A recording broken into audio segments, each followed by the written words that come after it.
Hey, this is Stickler. I'm still planning for my Scotland trip. I believe that you could never prepare too much.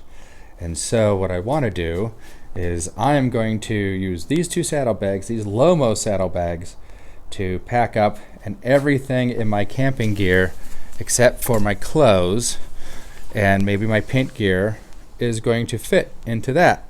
So I wanted to go over what I'm packing. Over here are some extra bags that I have, and this is my art bag with my tripod and my pochade box and my paints, and we don't know if I'm going to pack those or not. But this is my sleeping bag. It is a down sleeping bag. It packs up pretty small. It's negative 14. This is going to be super warm in any condition. Over here is my Celoa Light Trek 3 bag. I ended up getting a 3-person tent because it was only 1 inch more than the 2-person tent and not the same weight. So it's just a little bit larger, and so I decided I'd go with that. Why not? The reason why I upgraded from my Nature Hike Cloud Up 2 was that the Cloud Up 2 was a really great ultralight tent. And we did some tests with it in the storms that just came through East Anglia.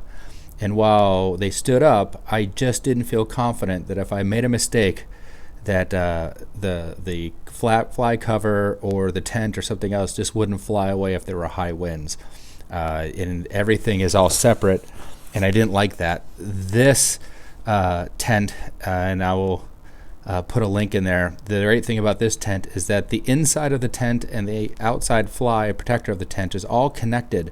So all you do is you lay the entire tent out, you put in the 3 pegs, those 3 poles crisscross in such a way that the entire thing is just there. And the vestibule can be enlarged because you can detach the inside tent and push it back if there's bad weather to do a campfire or something else, or if you need to put more gear away. So I really like that. I do have my alcohol stove. I have 2 of them. I don't know if I'm going to bring both, but I do like having them along. I did get the wrong alcohol first. White spirits here in England is different than white spirits in America, so I had to really think about methylated alcohol, and so we finally found it, and they work pretty good. Even if I use the other stove, which I have, this is actually kind of nice in place of a campfire. It just gives you a little bit of heat to warm up your hands and sit in front of and see a little flame. Inside my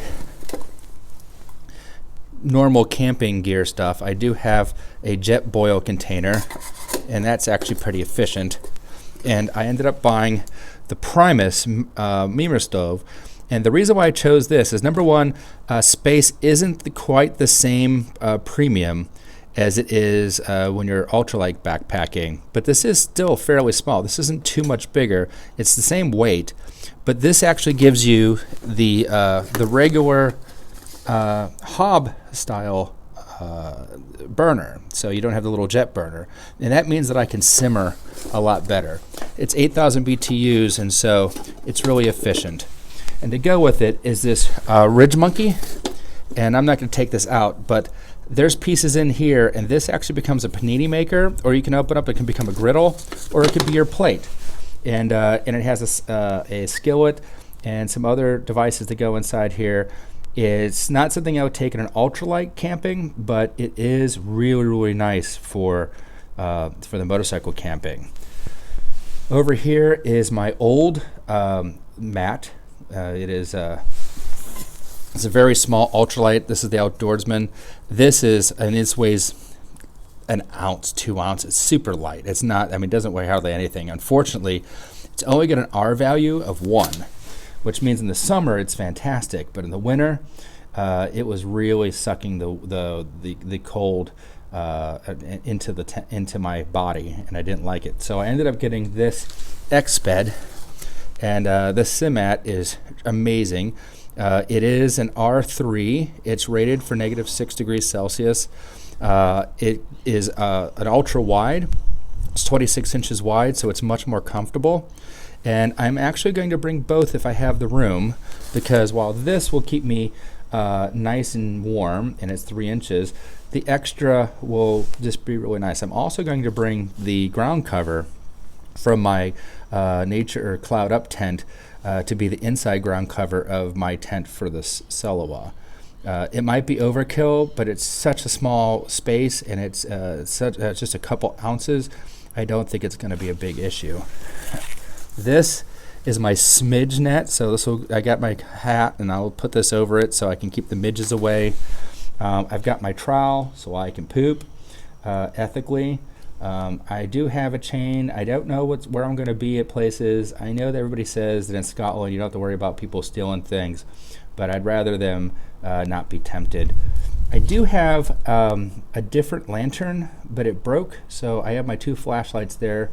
I do have a very intensive first aid kit, and I might go through that later. There is a lot going on in there. I actually put 2 survival kits together into this one. I think I could do everything short of medevac flight people out of any situation. And I do have clotting pads coming in, so if there was an extreme accident and somebody was really bleeding out in the middle of nowhere, it actually is what we used to use in the military in combat situations, and they're not that expensive. So I'm going to be getting that. And I will be using this blanket as an extra ground cover underneath the Selawa. And that's it. That is what I'm bringing inside the 2 saddlebags. And that should be everything that I need other than food. And I will bring food in, and I'll put that at the top bag as I need it. And I did have a really nice ultra compact, ultra light chair.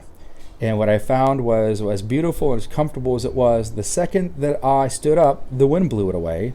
So I just went back to the tripod chair, and that's where I'm going to be.